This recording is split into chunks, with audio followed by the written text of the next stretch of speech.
Hoje nós vamos falar sobre um salmo muito conhecido, o Salmo 23, que muitas pessoas, mas muitas mesmo, conhecem ele e inclusive têm ele decorado. Mas, apesar de muitas pessoas terem ele decorado, não sabem o significado, não sabem por que esse salmo foi escrito. E hoje é o dia que nós vamos nos debruçar sobre esse salmo e descobrir as grandes maravilhas por trás dele. Então, vamos abrir nossa Bíblia no Salmo 23.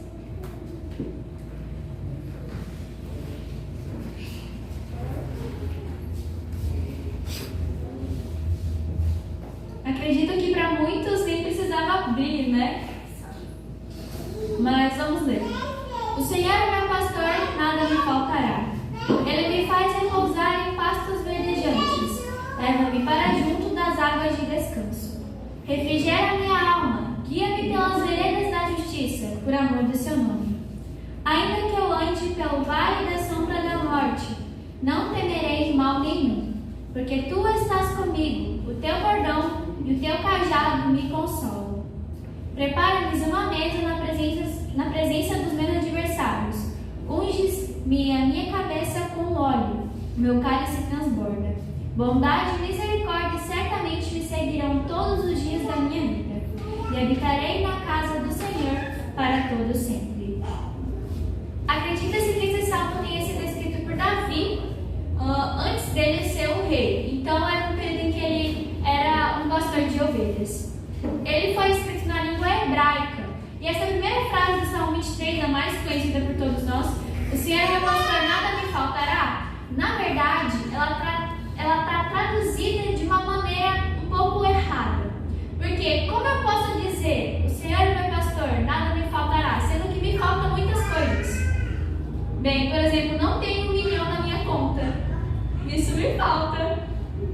Mas, na verdade, o certo assim, traduzir aqui é: o Senhor é meu pastor, de nada tenho falta. O Senhor é meu pastor, de nada tenho falta ou de nada terei falta. Isso, inclusive, está traduzido de uma maneira correta na linguagem NVI, na tradução NVI. Então, isso significa que eu não tenho tudo o que eu desejo, mas eu tenho tudo o que eu preciso, mesmo sendo pouco, tenho tudo o que eu preciso. E isso me basta, não me falta. As passagens se localizavam longe do aprisco. Inclusive, o aprisco era um muro bem pequeno, feito de pedras empilhadas, e em cima dessas pedras havia arbustos espinhosos. E tudo isso para evitar que predadores pulassem para ferir as ovelhas. E esse aprisco ficava cerca de 5 a 4 quilômetros de onde se localizava as passagens e a água. E o pastor deveria sair bem cedo com as suas ovelhas, porque se ele saísse muito tarde, o sol começaria a arder, né, já que é deserto, isso prejudicaria muito as ovelhas. Então ele deveria sair um pouco cedo e arrumar as ovelhas. No começo do dia, ele deveria contar as ovelhas para conferir se todas elas estavam lá, se todas elas estavam bem. Aí sim, eles poderiam sair. Ou seja, a vida de um pastor, o dia a dia de um pastor era do aprisco para o deserto para a passagem. Da passagem para o deserto e o aprisco. E assim sempre era. E há outro fato bem interessante sobre as ovelhas. Esses animais não se acostumavam com outro proprietário de jeito nenhum. Mesmo que esse novo proprietário oferecesse água e comida para as ovelhas, elas recusavam. Simplesmente recusavam, de tão apegadas que elas eram do seu proprietário. Então elas não poderiam ter outro dono. Elas chegavam a ficar deprimidas se elas fossem separadas do seu pastor. Por isso, geralmente, há 2 pessoas cuidando de ovelhas. Talvez uma criança e uma pessoa mais velha. E tudo isso era feito para que a ovelha se acostumasse com a presença de ambos, né? Para que quando um falecesse, o outro pudesse tomar conta do rebanho.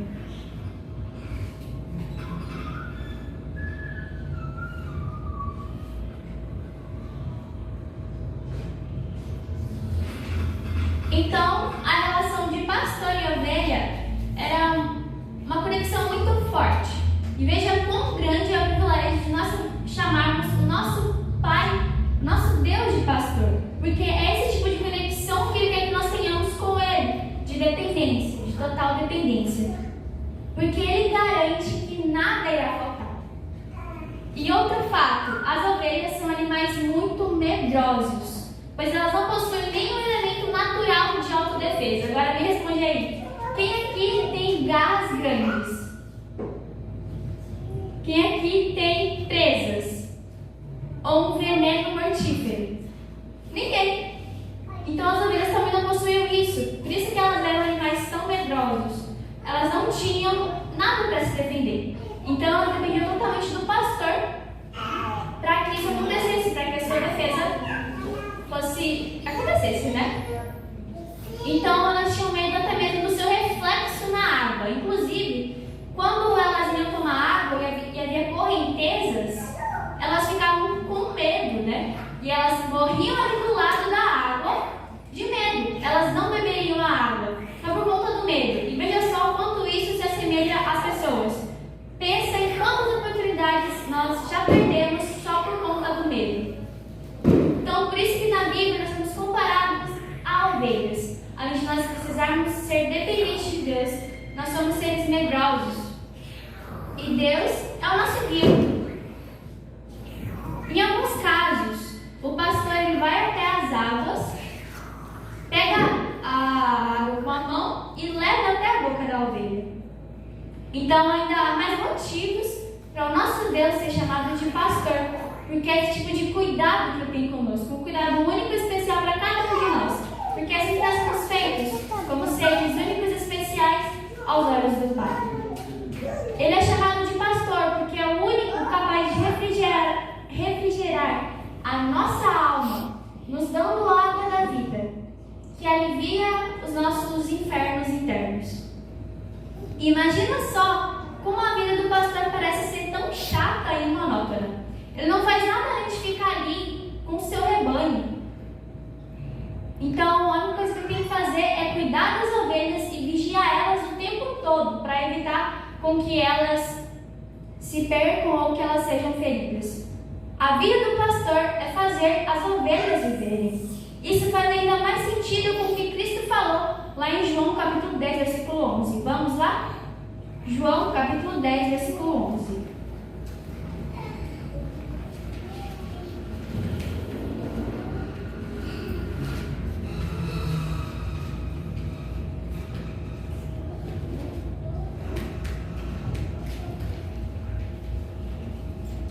Eu sou o bom pastor.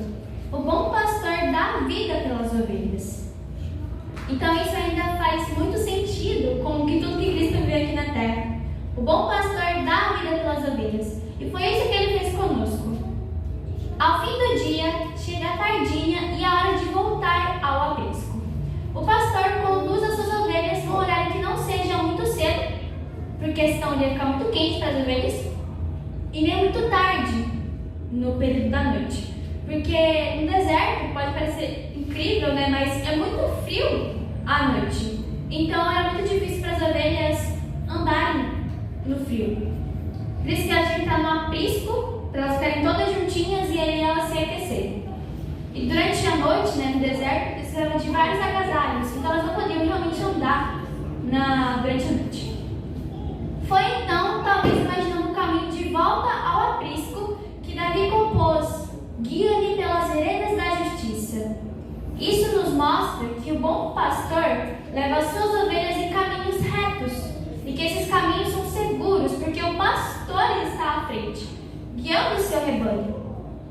Mas, apesar de ser caminhos retos, o Salmo nos fala sobre o Vale da Sombra da Morte. O Vale da Sombra da Morte é um caminho geograficamente real, então ele existe, onde havia penhascos e várias rochas que deixavam em risco a vida do rebanho, além disso ser escorregadio. E isso, levando para o atual, são as nossas provações que podem aparecer no nosso caminho. Mas nós sempre temos que ter em mente de que há um pastor nos guiando e não há o que temer. Ele sabe de tudo vida e ele vai fazer sempre o melhor para a gente.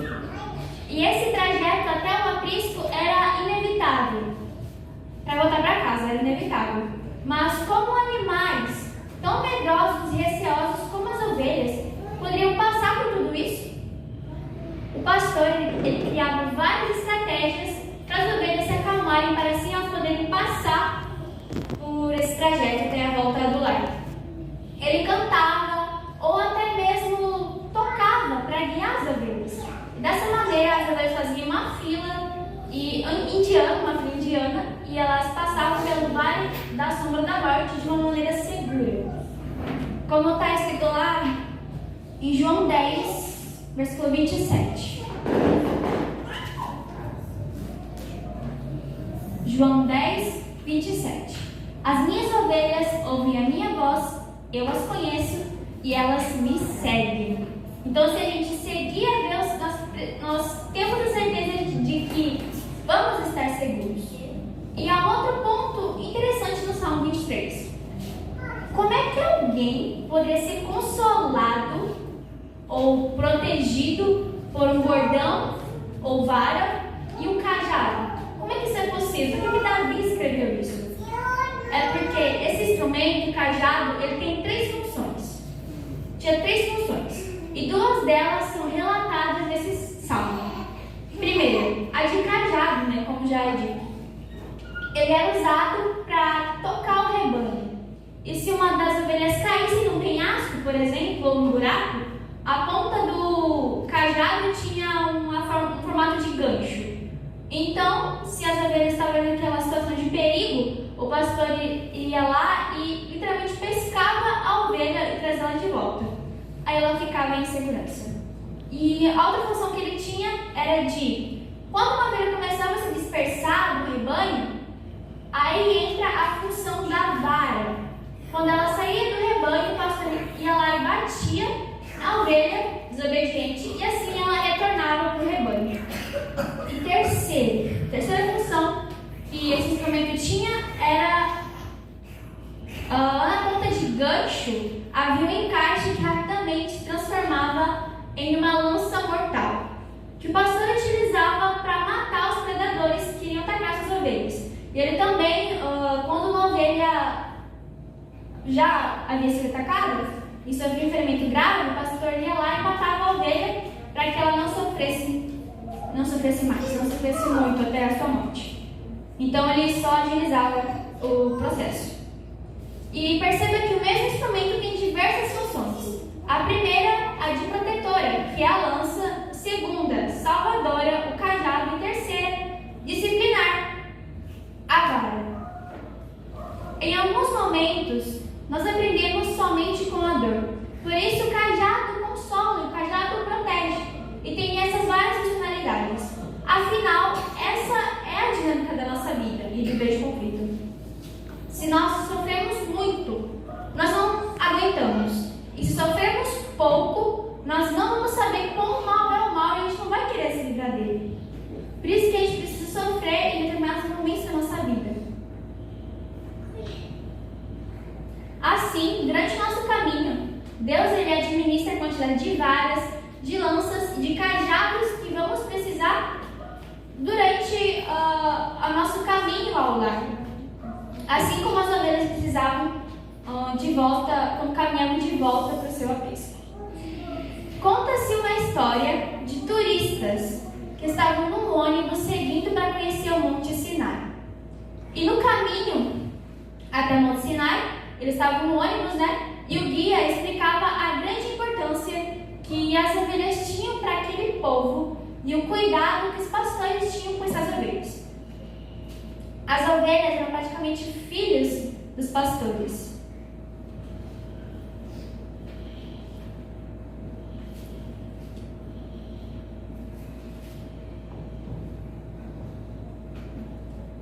Durante a explicação do guia, esses turistas olhavam pelas janelas do ônibus e viam os rebanhos e os pastores em um local que havia água e pasto. Então, um dos turistas sugeriu que eles parassem para tirar algumas fotos naquele local. E assim foi. Enquanto eles estavam ali fazendo as poses para tirar as fotos, um dos turistas pastor pegou uma das ovelhas no meio do rebanho e quebrou a perna daquela ovelha. Então aquele turista ficou alarmado e contou pro resto dos turistas que estavam ali, eles foram no guia perguntar, mas nossa, você não tinha falado que as ovelhas eram de extrema importância para o pastor e que o pastor tratava as ovelhas com grande carinho? Por que aquele pastor quebrou a perninha da ovelha? Então o guia, ele foi até o pastor e perguntou o que havia acontecido para o pastor ter feito aquilo. Depois da explicação gesticulada do pastor, o guia entendeu o que aconteceu e foi explicar para o seu grupo o que havia acontecido. Ele disse assim: aquela ovelha, disse o pastor, era um animal muito rebelde e de difícil adestramento. Ela era a única que não obedecia à sua voz e sempre fugia do meio das outras. Nem mesmo o cão pastor dava conta daquela ovelha. Um dia, ela desapareceu por 3 semanas e quase morreu. Em outra vez, ela foi resgatada por um amigo. E nessa última vez, se o pastor não tivesse chegado a tempo, aquela ovelha seria morta por uma cobra venenosa.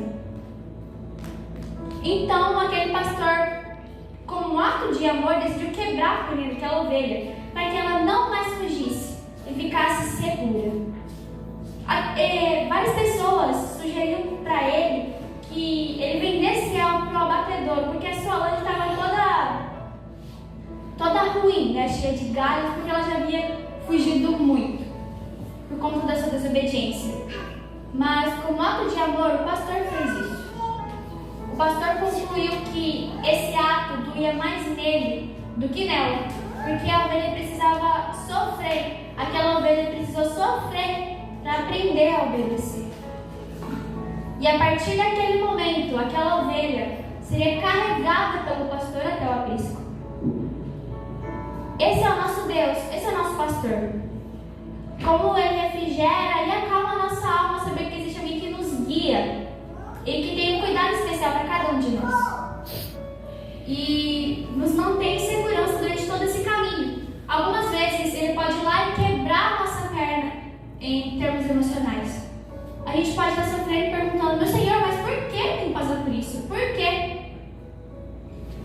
Tudo está no tempo de Deus. E Ele sabe que deve ser feito para o meu bem e para o seu bem. Então, tudo está acontecendo conforme o que Ele planeja. Porque Deus, Ele é soberano. Deus, Ele sabe de tudo que tem que acontecer conosco para fazer com que nós nos cheguemos a Ele. Às vezes, você pode ter feito várias coisas na nossa vida que tem nos desagradado. Mas isso não é nada além de uma demonstração de seu grande amor. Porque eu, como pai, que ama seu filho, também disciplina. Mas viva com uma certeza de que, apesar do sofrimento, de todo o sofrimento que a gente vive aqui, nós habitaremos na casa do Senhor para todo sempre. É assim que o Salmo 23 se encerra. Com essa certeza, com essa esperança, porque é para a gente viver assim. E que o nosso foco esteja em Cristo Jesus. Para que nós sejamos consolados e fiquemos calmos. Nesse mundo nós vamos ter aflições, mas tenhamos bom ânimo, porque Jesus, Ele já venceu por nós. Nós vamos ter a vitória junto com Ele, se nós decidirmos estar do lado dele. Agora, nós vamos ouvir uma mensagem musical. E pense, reflita em todos os cuidados que Deus fez com você durante esse ano, durante a sua vida. E esteja disposto a receber os cuidados que Deus faz com cada um de nós. Amém?